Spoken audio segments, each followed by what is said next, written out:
Terminé en beauté, nous avons été rejoints par Monsieur Aymeric Rouillac. Bonjour Aymeric. Bonsoir Lucas. Comment vas-tu?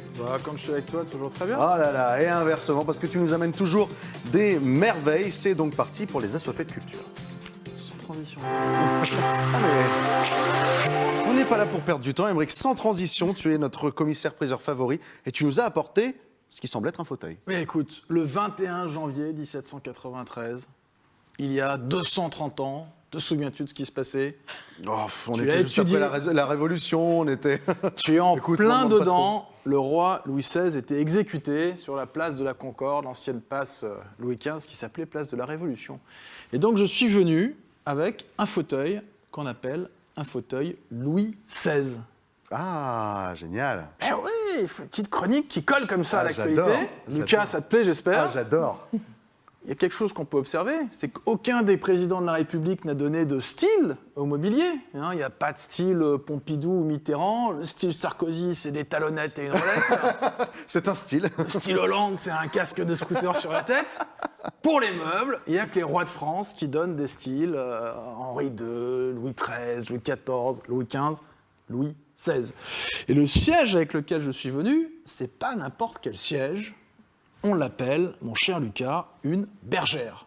Une bergère. Alors pourquoi est-ce qu'on appelle un siège une bergère à l'époque de Louis XVI?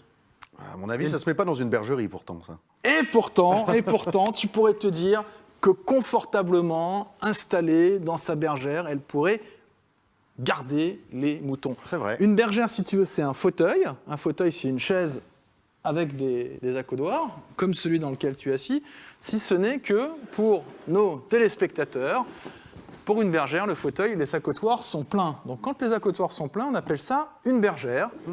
S'il était un tout petit peu plus large, on l'appellerait une marquise. S'il était un tout petit peu plus long, on l'appellerait une duchesse. C'est le grand plaisir des arts décoratifs français. En France, on a un nom pour tout. J'adore.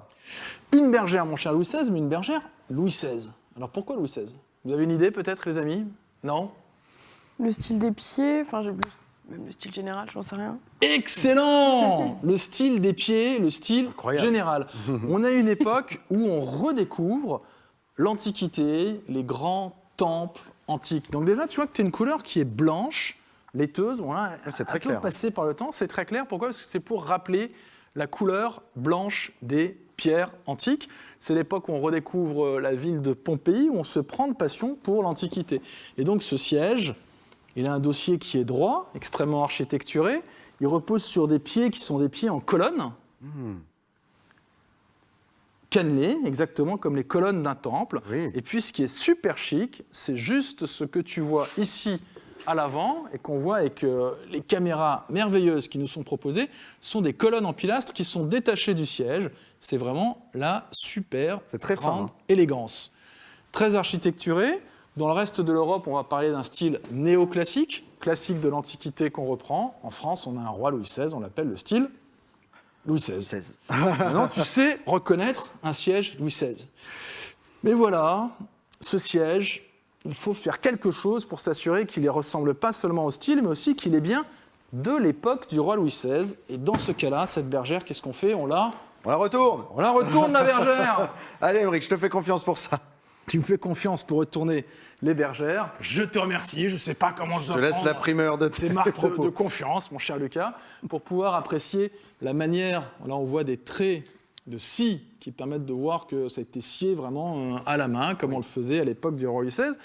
Et des sangles qui permettent de le tapisser pour pouvoir le tenir. Ensuite, on fera ça avec des ressorts. Et surtout ici, sous vos yeux ébahis, on voit la signature, la marque de l'ébéniste qui est intervenue. Est-ce que tu arrives à le lire, mon cher Lucas, sur l'écran? Non. G.SENE. Il s'agit de Senet. Senet, c'est une grande famille d'ébénistes. Peut-être vous demandez-vous, chers téléspectateurs, comment cette marque est arrivée jusqu'ici? Eh bien, elle a été posée grâce à un fer à estampiller. Ah, c'est ça que tu as apporté. Voilà, c'est ça que j'ai apporté, où on retrouve la signature de l'ébéniste. C'est sa signature qui est sur un fer. On pose le fer comme ça sur le siège. Alors ça, c'est pas celle de cet ébéniste-là, bien sûr.